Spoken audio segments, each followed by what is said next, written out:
আমার স্বামী ঘর থেকে বের হওয়ার সময় তাকে আমি বলেছিলাম আসার সময় আমার জন্য একটা ক্রিম এনো।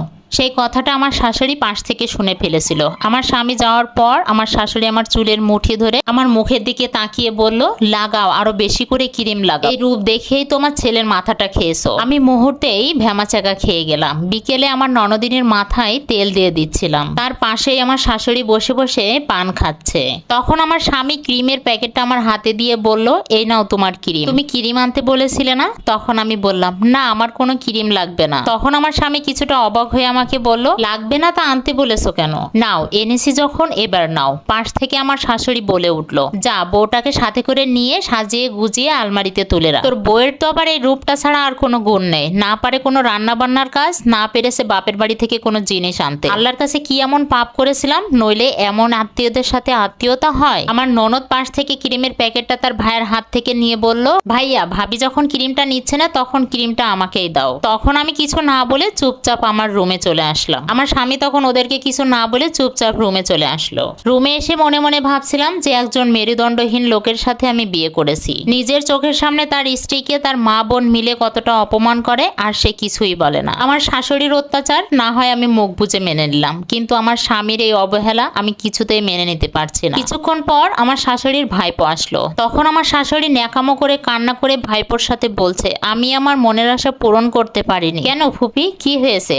আমার ছেলেটাকে একদম গরিব ঘরে বিয়ে করিয়েছি, নিতান্তই গরিব, দিন আনে দিন খায়। আমার ছেলেটার জন্য কত বড় বড় ঘর থেকে সম্বন্ধ এসেছিল, শেষে এই মেয়ে তার রূপ দেখিয়ে তাবিজ করে ছেলেটার মন ভুলিয়েছে। আমার ছেলেটাকে একদম পাগল বানিয়ে বিয়ে করলো। কিছুদিন পরে আমার ননদিনীর বিয়ে ঠিক হলো। আমার শাশুড়ি আমাকে চাপ দিচ্ছে আমি যেন আমার বাবার কাছ থেকে 1 লক্ষ টাকা এনে দিই ওনার মেয়ের বিয়ের জন্য। যখন আমার স্বামীকে এই বিষয়টা বললাম তখন আমার স্বামী হ্যাঁ না কিছুই বলেনি, শুধু চুপচাপ শুনেছে। তাই বাধ্য হয়ে বাবার কাছে ফোনে টাকার কথাটা বললাম। পরের দিন ঠিকই আমার বাবা 1 লক্ষ টাকা এনে আমার হাতে দিয়েছে। আমার বাবা টাকাটা আমার হাতে দিয়ে আমার মাথায় হাত বুলাচ্ছিল, আর আমার বাবা আমাকে বলছিল যে মা তুই একদম চিন্তা করিস না, আমি তো আছি। কিন্তু আমি তো জানি আমার বাবা কত কষ্ট করে টাকাটা জোগাড় করেছে, কিন্তু আমারও তো কিছু করার নেই, নীরবে চোখের পানি ফেলা ছাড়া। মাত্র গোসল শেষ করে ওয়াশরুম থেকে বের হলাম, অমনি আমার শাশুড়ি এক গাদা কাপড় এনে আমাকে হাতে ধরিয়ে দিল, বলল এগুলো ধুয়ে দিতে। আমি কোনো কথা না বলেই চুপচাপ সেগুলো ধুয়ে দিলাম। তখন আমার শাশুড়ি একটু রেগে গিয়ে বলল, তোমার বাবাকে বলনি আমার মেয়ের বাড়িতে গরু পাঠাতে হবে, গরু কিনতে? মাথা নিচ করে আমি বললাম, বাবার অবস্থা এমনিতেই খারাপ, 1 লক্ষ টাকা দিয়েছে তবুও ধার দেনা করে, এখন আবার গরু কেনার জন্য আমার বাবা টাকা পাবে কোথায়? তখন আমার শাশুড়ি বলল, 1 লক্ষ টাকা দিয়ে মনে হয় একেবারে উদ্ধার করে ফেলেছে। আমার ছেলেটা যদি তোমার রূপ দেখে পাগল না হতো তাহলে আমার সরকারি চাকরিজীবী ছেলেটাকে এমন ঘরে বিয়ে দিতাম যে তাদের কাছে কিছু চাইতে হতো না, তারা এমনিতেই সবকিছু দিয়ে যেত। দিন দিন আমার শাশুড়ির এই অত্যাচার আমি আর নিতে পারছিলাম না। রাতে যখন আমার স্বামীকে গরুর বিষয়টা বলি তখন সে চুপচাপ ঘুমিয়ে পড়লো, কিছুই বলল না। সকালে কাঁদতে কাঁদতে বাবার কাছে ফোন করে বললাম একটা গরু কিনে পাঠাতে।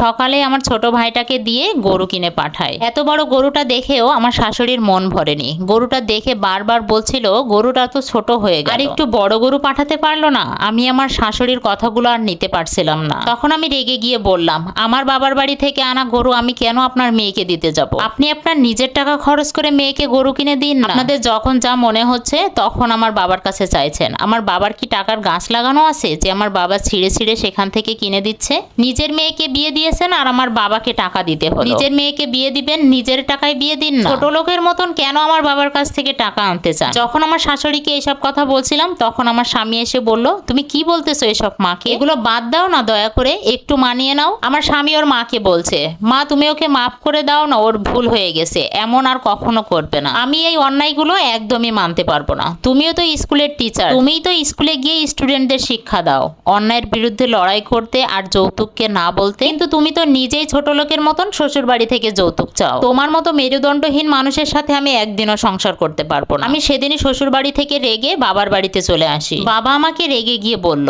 তুই শুধু শুধু জামাইকে ভুল বুঝিস না মা, আমি যে তোকে 1 লক্ষ টাকা দিয়েছি, পরের দিন গরু কিনে পাঠিয়েছি, এগুলো কোনোটাই আমার নিজের টাকা না, জামাই আমাকে পাঠিয়ে দিয়েছে। জামাই আমাকে বলেছিল এই কথাটা যেন আমি তোকে না বলি। বিশ্বাস কর মা, এতদিন তোর শ্বশুর বাড়িতে আমি যা যা কিনে পাঠিয়েছি 1 টাকাও আমার নিজের টাকা না, সবকিছু কেনার জন্য জামাই আমাকে টাকা দিয়েছে। আমি শুধু জিনিসগুলো কিনে